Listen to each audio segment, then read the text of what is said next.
Wala nang luhang natira, puro pawis at determinasyon na lang. Sa wakas, ang destiny na laging pabor sa Creamline nahanap ang katapat sa kamay ng Signal Super Spikers. Sa loob ng mahigit 2 oras at kalahati, naging saksi ang Araneta Coliseum sa isang bakbakan na hindi lang laro, kundi isang gyera.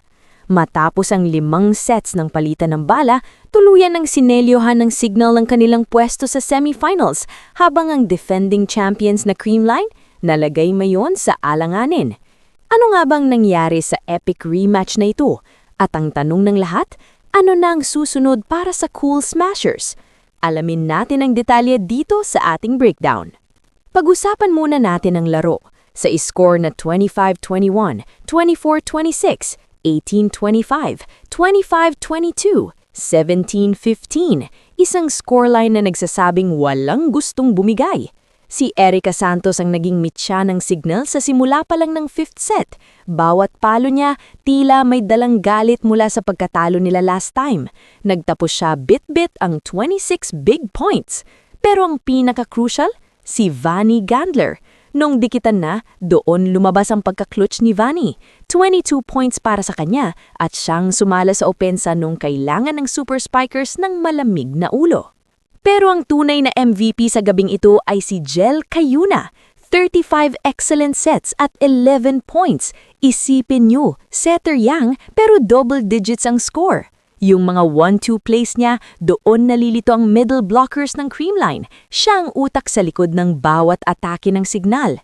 Sa side naman ng Creamline, hindi sila basta sumuko.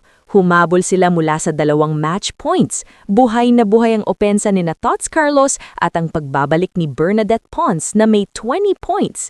Kahit si Alyssa Valdez, nagpakita ng vintage performance na may 18 markers. Pero ito ang breakdown. Nung 15-all na sa deciding set, doon lumabas ang crack sa sistema ng Creamline. Isang service error mula kay Pang Spanyaga ang nagbigay ng break sa Signal. At sa huling play, kay Alyssa Valdez ibinigay ang bola, ang pinaka-pinagkakatiwalaang kamay sa liga. Pero sa kasamaang palad, lumabas ang bola. No touch, no miracle. Tapos ang maligayang araw ng Creamline. Bakit nanalo ang Signal? Simple lang, fatigue and poise. Pang-3 itong 5-set match sa conference na ito at ito ang pinakamahaba. Sa ganitong katagal na laro, ang nananalo ay yung mas matatagang mentalidad. Sabi nga ni Jel Cayuna sa post-game interview, handa na silang i-overcome ang pressure dahil forged in fire na sila. Hindi sila natatakot sa pangalan ng Creamline. Yung depensa sa net at floor defense ng Signal naging pader na hindi basta-basta matitibag ng Cool Smasher sa dulo. Ngayon ang tanong ng bayan, ano na ang susunod para sa Creamline Cool Smashers? Huwag kayong mag-alala, hindi pa sila out, pero dadaan na sila sa butas ng karayom. Dahil natalo sila sa qualifying round na ito, bagsak sila sa tinatawag nating play-in second round. Ibig sabihin, kailangan nilang manalo sa susunod nilang laban para makuha ang huling upuan sa semifinals. Sino ang makakalaban nila? Hihintayin nilang mananalo sa pagitan ng Akari Power Chargers at Chocomucho Flying Titans. Isang knockout game ito. One mistake, and the defending champions are out of the podium race. Napakadelikado nito para sa Creamline. Bakit? Dahil parehong gutom ang Akari at Chocomucho. Kung Chocomucho ang makakaharap nila, isang sister team rivalry ang magpapakulo ng dugo ng fans. Kung Akari naman, kailangang bantayan ng kanilang matatangkad na scorers. Ang kailangang gawin ng Creamline ay ayusin ang kanilang service receive at bawasan ng unforced error sa dulo ng set. Hindi pwedeng laging comeback ang plano. Kailangan nilang kontrolin ang tempo mula simula hanggang dulo. Sa ngayon, ang gabi ay para sa Signal Super Spikers. Sila ay opisyal ng pasok sa Final Four kasamang PLDT High Speed Hitters. Isang patunay na ang landscape ng Philippine volleyball ay nagbabago na. Wala ng team na untouchable. Kaya nyo pa ba ang intense na PVL action na ito? Sino sa tingin nyo ang kukuha ng huling semis berth? Creamline pa rin ba? O baka ito na ang taon ng mga underdog? I-comment nyo ang inyong mga hula sa ibaba. Huwag kalimutang i-like ang video na ito at mag-subscribe para sa pinakamabilis at pinakamadalyeng sports updates dito sa ating channel. Hanggang sa susunod na Spike! Grabe, amoy na amoy. Yes, te. Yes. wash your hands, te. Wash your hands! Ayan na, wash your hands. Ayan na. Yes. Tessa na yung sa'yo. Yes, kuya, kain. Thank you, kuya. Kain. Kanina mo, Si Buding. Bisita ka ba dito? Are you ready for your mission? Friendship over talaga.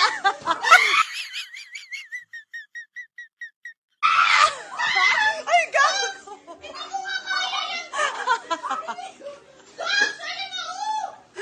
Asan? Dapat yun doon.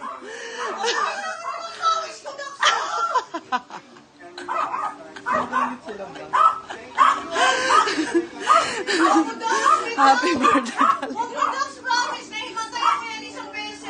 Paano yung himatay? baka naman, tingin in advance. Alam mo, masarap din yung watermelon. Gusto mo i-try yun. Tsaka yung mga nag-workout na sour. Tsaka yung gecko. Nako, napakasarap nun.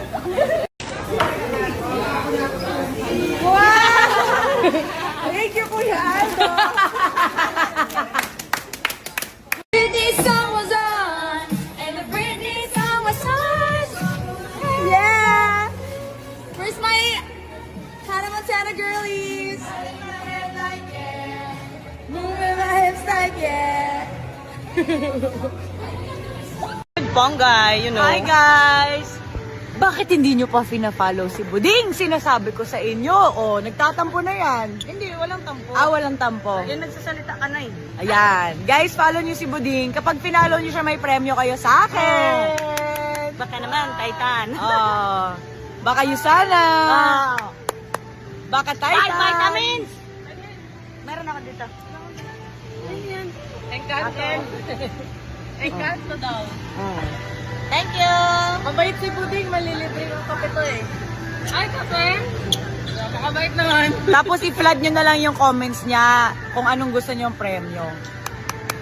Thank you, Pongs. Bye guys! I-follow nyo na si Buding ha. Sinasabi ko sa inyo ha. Tapos paulit-ulit nyo panoorin yung mga video niya. Kasi nakakatawa naman siya. Lumalaki ng ulo ko. Papa, kung ano yan?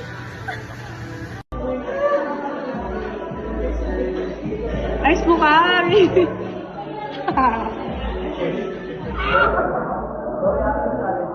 No reaction challenge. Coach, do it.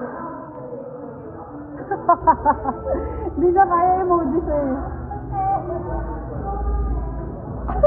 Game. Game?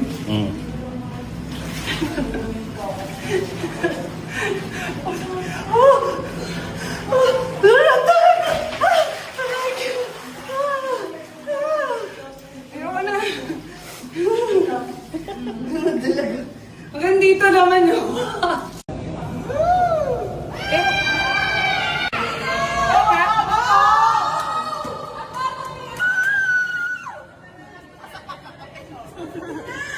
Serving.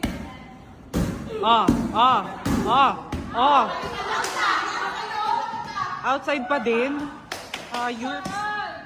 Serve.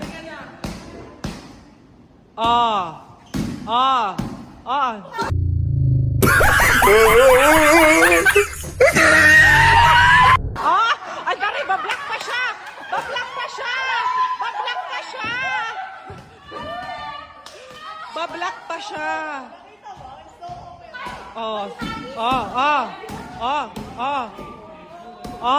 Yes po.